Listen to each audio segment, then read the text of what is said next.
Hi, this is Jeanette Nyden, and welcome to the Contract Professionals Playbook, the definitive guide to maximizing value through mastery of performance and outcome-based contracting, short.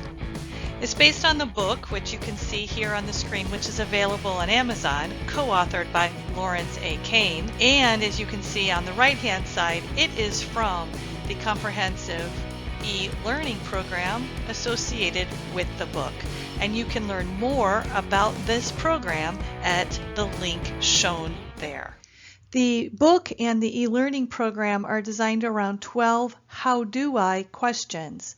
They are arranged within the contract lifecycle, pre-award, award, and post-award, as you can see here on this slide. Each week of the e-learning program addresses a critical question, and each of those questions are also answered in the printed version of the playbook. Okay, let's get started with Chapter 5. Chapter 5 answers the question, how do I choose the right pricing mechanism? Is it a firm fixed price or a fee? Is it a cost pass-through, time and materials, etc.? Pricing is one element. It's a really important element to drive supplier performance. Pricing includes sub-elements such as profit or what could be considered fees, overhead, incentives to outperform, could include things like financing, and it could include penalties or liquidated damages for poor performance. The contract type, the terms and conditions, match the supplier pricing mechanisms because they are interrelated. We want the terms and conditions and the pricing mechanism to drive supplier performance to meet customer goals.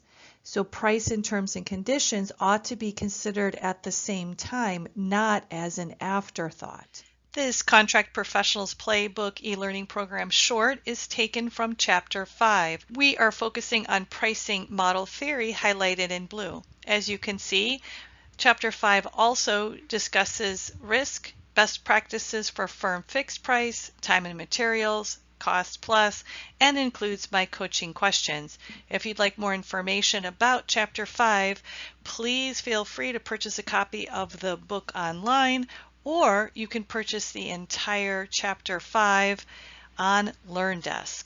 Module learning objective for Chapter 5 is to match appropriate pricing mechanism to the work to create a balanced agreement to drive performance.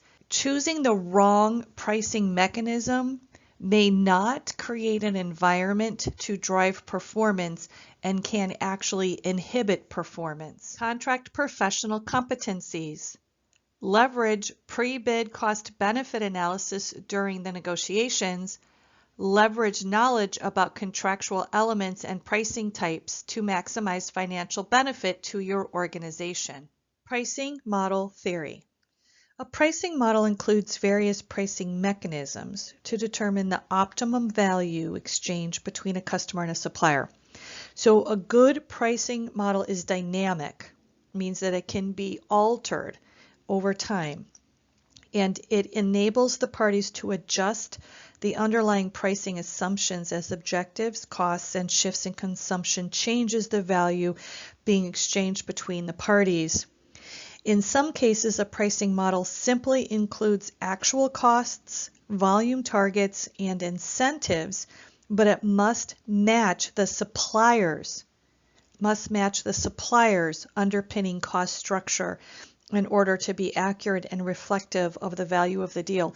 So this is not underpinning the customer's assumptions or ideas about how the market works. This is about how the supplier actually performs its services and how it acquires the sub-services that are necessary, what those cost drivers are, etc.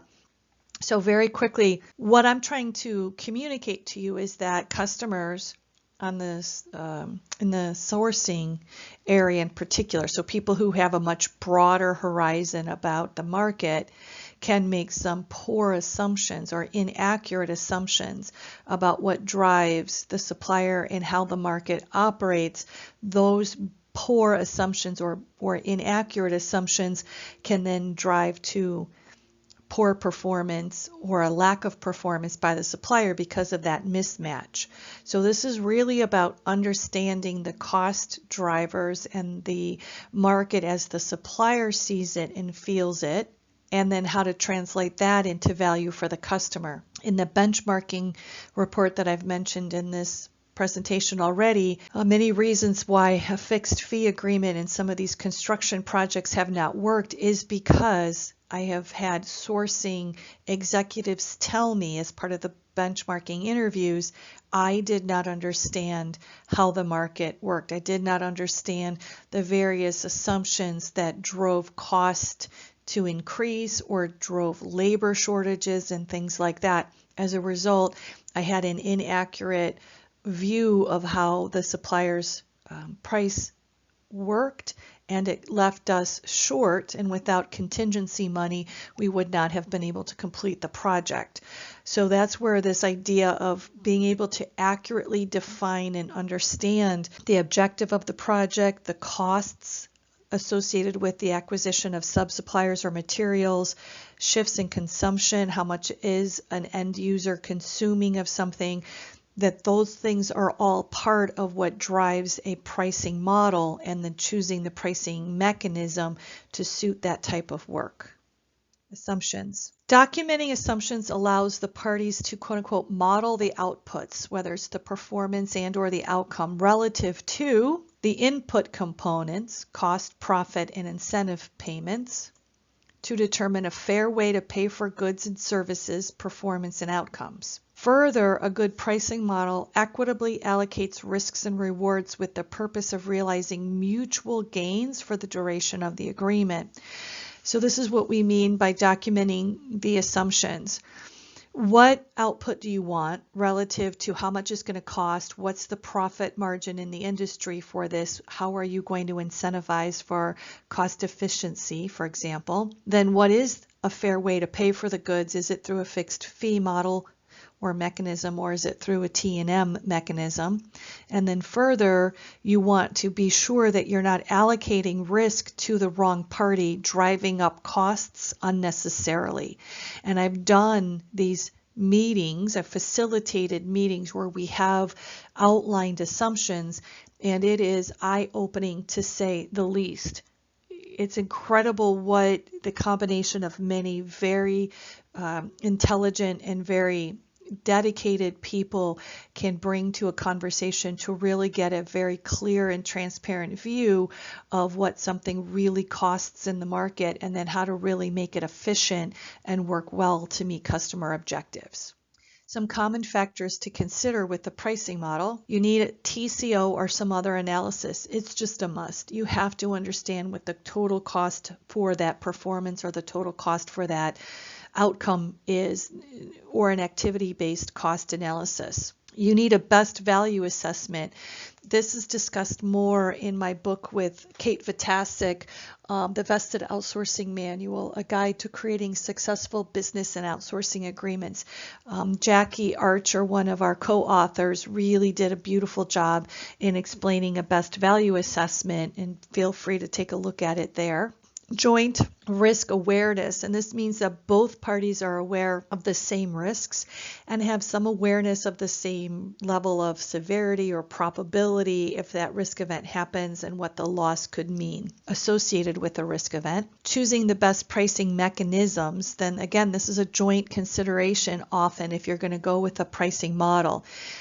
You want the supplier buy-in that this particular mechanism is a cost-effective mechanism. You need a longer-term contract. You need a longer duration to see value return on something like a cost pass-through model. And you need to include incentives to offset flaws in conventional pricing mechanisms.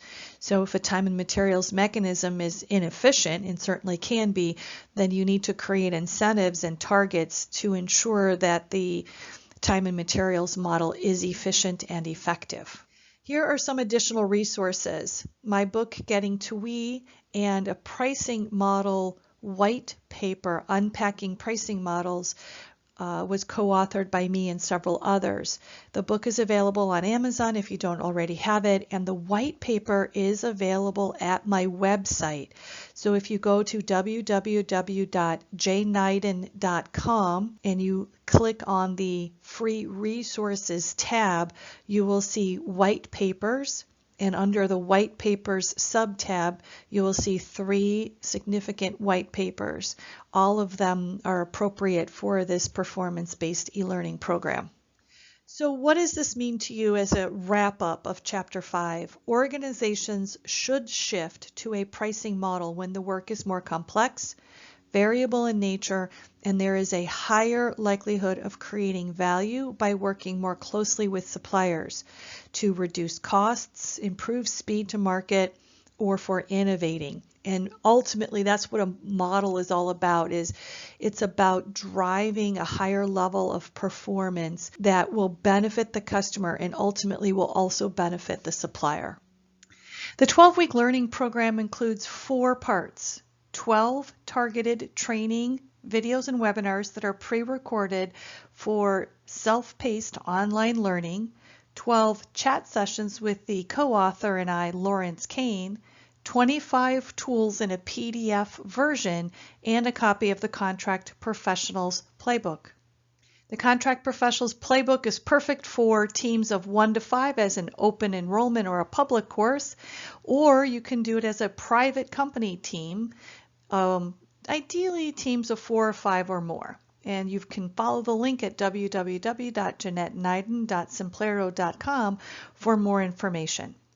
I also offer customized contract negotiation and management skills programs, including pre and post skills assessment, in-person training sessions with case studies and role plays, and post-training coaching. I'm also a contract negotiator and mentor where I sit as a credentialed advisor to co-lead complex negotiations from the development of the contract through to the management of the contract.